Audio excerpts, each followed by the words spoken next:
Welcome back to Preyo Promo. In today's tutorial, I'm going to show you how to delete your Pinterest account permanently, step by step. Let's get started. Step 1. Open Google Chrome on your device. Step 2. In the search bar, type pinterest.com and open the website.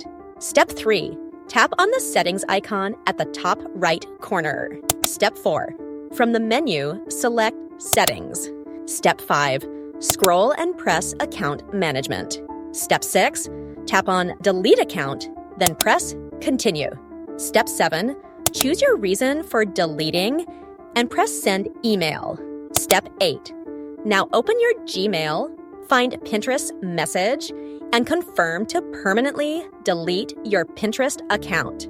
Thanks for watching this tutorial on Preyo Promo.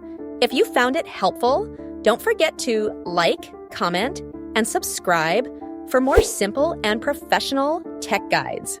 Stay tuned, and I'll see you in the next video.